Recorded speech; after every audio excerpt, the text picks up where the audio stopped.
राजा विक्रम क्रोधित अवस्था में अपने महल के अंदर टहल रहा था कि तभी उसका मंत्री चंदन सिंह वहां पर आ पहुंचा। मंत्री चंदन सिंह, क्या कुछ पता चला? आखिर कौन है वो निर्दयी जो हमारी प्रजा के बच्चों को उठाकर उन्हें मौत के घाट उतार रहा है और उनकी बलि शैतान को चढ़ा रहा है?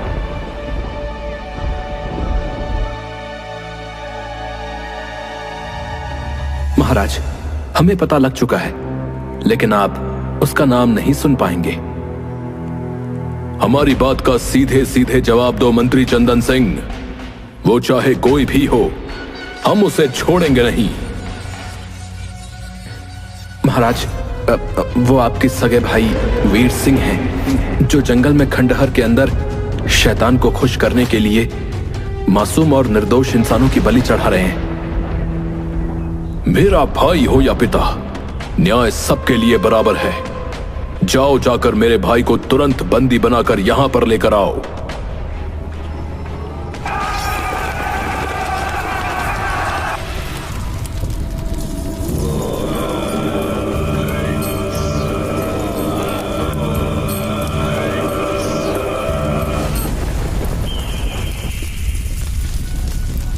तुम्हारी हिम्मत कैसे हुई गुफा के अंदर आने की? एक सैनिक ने गुस्से से वीर सिंह की ओर देखकर कहा। महाराज ने तुम्हें बंदी बनाने का आदेश दिया है। वो तुम्हारे लिए महाराज होगा, लेकिन मेरे लिए उसकी हैसियत चींटी के बराबर भी नहीं है। जाओ, जाकर कह दो अपने महाराज से कि प्रातःकाल मैं स्वयं आकर उनसे बात कर लूंगा। तुम कोई महाराज नहीं हो जो हमें आदेश दोगे।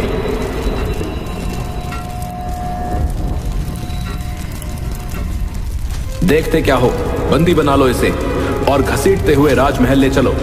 कुछ ही देर में बहुत सारे सैनिक वीर सिंह को घसीटते हुए राजमहल ले गए। राजा विक्रम गुस्से से वीर सिंह से बोला, तुम हमारे छोटे भाई के नाम पर कलंक हो। तुमने हमारे खानदान का नाम मिट्टी में मिला दिया। तुम एक मूर्ख राजा हो विक्रम सिंह। मैंने शैतान को प्रसन्न करने के लिए मासूम निर्दोषों की बलि यूं ही नहीं दे दी, बल्कि मुझे उस रहस्यमयी सोने के तालाब का पता जानना था जो कि मुझे मिल चुका है। संसार का कोई भी सोना किसी की जान से बढ़कर नहीं होता छोटे भाई। तुमने जो अपराध किया है, तुम्हें उसकी सजा मिलेगी। तुम्हें कल सरेआम प्रजा के सामने मौत के घाट उतार दिया जाएगा। इतना बोलकर राजा सैनिकों से बोला, इसे कारागार में बंद कर दो। सैनिकों ने घसीटते हुए वीर सिंह को कारागार में डाल दिया। अगले दिन जब सैनिक वीर सिंह को फांसी पर चढ़ाने के लिए कारागार में लेने पहुंचे तो वहां वीर सिंह नहीं था। एक सैनिक दौड़ते हुए विक्रम के पास जाकर बोला, महाराज, आपके छोटे भाई वीर सिंह कारागार में नहीं है। ये कैसी बातें कर रहे हो तुम? उसे आसमान खा गया या जमीन निकल गई?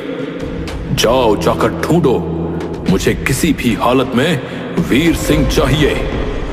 सैनिकों ने जंगल और राज्य का एक एक चप्पा छान मारा, मगर वीर सिंह का कहीं कुछ पता न चला।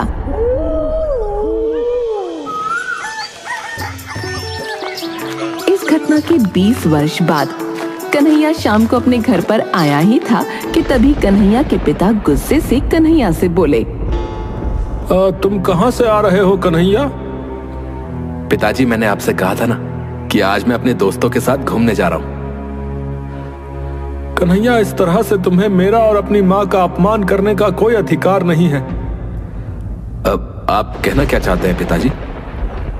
कल ही मैंने तुमसे कहा था कि मैंने तुम्हारा रिश्ता जो है गांव के मुखिया की बेटी के साथ कर दिया है, और आज मुखिया जी तुम्हें देखने के लिए आने वाले हैं, मगर तुम आज पूरे दिन गायब रहे।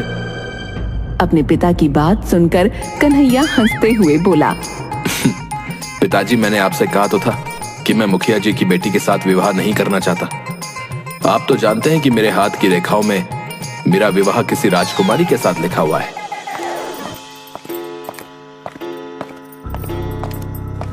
तभी कन्हैया की माँ क्रोधित होते हुए कन्हैया से बोली, बचपना छोड़ दो कन्हैया।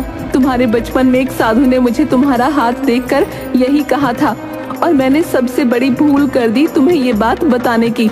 अरे साधु तो भिक्षा लेने के लिए इस तरह की बातें बोल ही देते हैं। परंतु माँ, मैं गंभीर हूं। आप माने न माने, मेरा विवाह तो इस राज्य की राजकुमारी कुसुम से ही होगा। सुना है राजा विक्रम सिंह की पुत्री राजकुमारी कुसुम बहुत सुंदर है। तुम्हारे ये सपने किसी दिन तुम्हें बर्बाद कर देंगे कन्हैया। वैसे भी लोमड़ी को सपने में अंगूर ही दिखाई देते हैं। कन्हैया मुस्कुराते हुए अपने कक्ष में जाकर खर्राटे लेकर सोने लगा। इधर राजा विक्रम चिंतित अवस्था में अपने महल की छत पर खड़े हुए थे कि तभी उनकी पत्नी रुक्मणी वहां आ पहुंची। आपके चेहरे पर ये चिंता क्यों झलक रही है?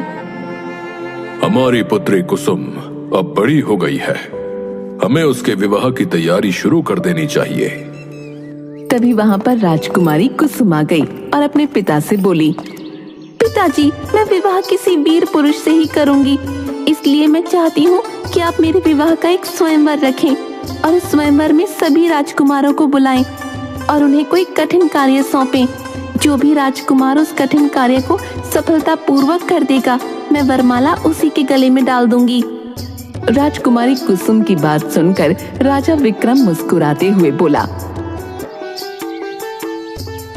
तुमने तो वाकई मुझे बहुत ही अच्छा सुझाव दिया है राजकुमारी कुसुम। ठीक है, हम ऐसा ही करेंगे। अगले दिन राजा विक्रम ने अपनी पुत्री राजकुमारी कुसुम के स्वयंवर का ऐलान कर दिया। कन्हैया एक पेड़ के नीचे बैठा हुआ आराम कर रहा था कि तभी उसका दोस्त रतन वहां आ पहुंचा। अरे तुमने कोई खबर सुनी है कन्हैया? महाराज विक्रम अपनी पुत्री का स्वयंवर रचा रहे। सुना है कि उन्होंने आस पड़ोस के सभी राजकुमारों को स्वयंवर के लिए आमंत्रित किया है। कन्हैया तुरंत उठकर बैठ गया। तब तो स्वयंवर में मैं भी हिस्सा लेने जाऊंगा। दिमाग खराब हो गया तुम्हारा है? वो स्वयंवर राजकुमारों के लिए है, राजकुमारों के लिए। और तुम कौन से राज्य के राजकुमार हो भाई?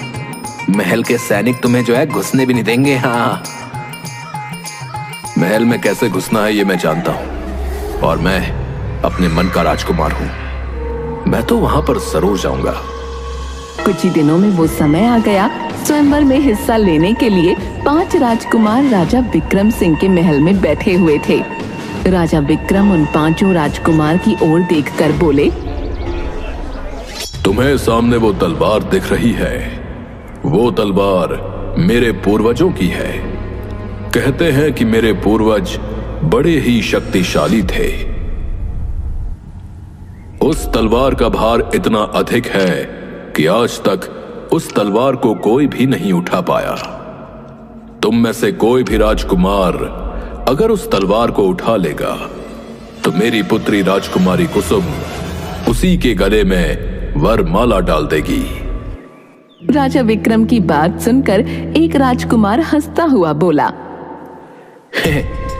ये क्या महाराज, मुझे तो लगा था कि आप हम राजकुमारों को कोई ऐसा अद्भुत कार्य देंगे जो रहस्यों से भरा होगा, मगर आपने तो बच्चों का कार्य सौंप दिया। इस तलवार को तो मैं ही उठा लूंगा। इतना बोलकर वो राजकुमार उस तलवार को उठाने का प्रयास करने लगा, मगर काफी प्रयास करने के बाद वो उस तलवार को हिला तक न पाया। कुछ ही देर में सारे राजकुमारों ने अपनी सारी कोशिशें आजमा ली और सब के सब सर झुकाकर खड़े हो गए। राजा विक्रम हंसते हुए बोले, क्या हुआ? क्या तुम में से कोई भी इतना शक्तिशाली नहीं जो इस तलवार को उठा सके? तभी वहां पर कन्हैया आ पहुंचा और राजा विक्रम की ओर देखकर बोला, इस तलवार को केवल मैं ही उठा सकता हूं महाराज।